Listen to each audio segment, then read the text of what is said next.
Apocalypse Daily, the 17th of April. Let's get into it. Today, straightforward, simple, something that works very well. This is the most effective technique for getting into a lucid dream that I have ever found, and I've tried a lot. So this one is typically known as wake back to sleep, and there's a few extra components that I'll add in there. Wake back to sleep means that you go through several sleep cycles.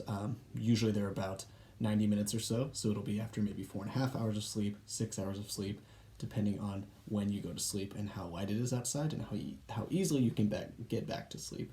You'll go through a few sleep cycles, you'll wake up, and then you'll stay awake for about 30 minutes. Even 10 minutes will work, but you want a good 30, and if you have the patience and the time, you want the full 90 minutes, full sleep cycle, but 30 usually is sufficient. 90 is best.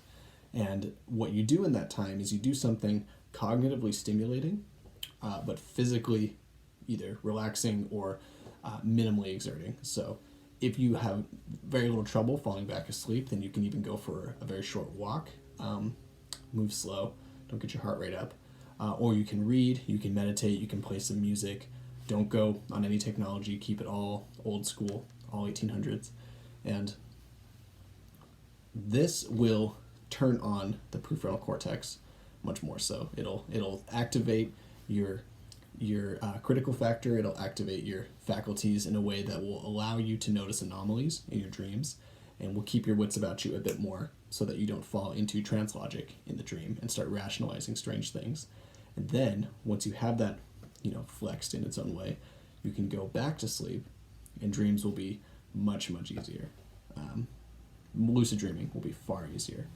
This works for me, I'd say not every single time, but it has well above a 50% success rate. And if it doesn't work, at the very least, if it doesn't work, you'll have a more vivid dream, maybe a profoundly more vivid dream. And especially if you, just as you're falling asleep, visualize and put yourself into the dream that you want to have in your imagination, then it will just emerge.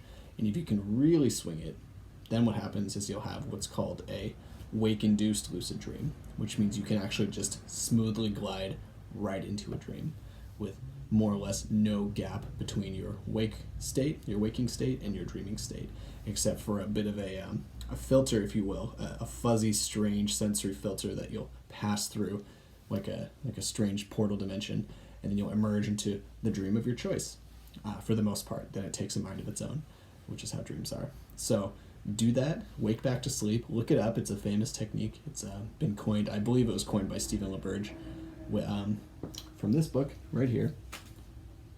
Read this if you want to have your life get way better. And practice that technique. It does require patience, it does require some fortitude and some willpower to get yourself up, especially if you're tired, especially if you're underslept. Lucid dreaming requires sufficient sleep, and it requires extra time for your morning because you're going to be extending your sleep period out. So do it, let me know what you think, and yeah, good luck. It's a sacred time in the middle of the night like that if you can pull it off. So it works. Give it a try. I'll see you soon.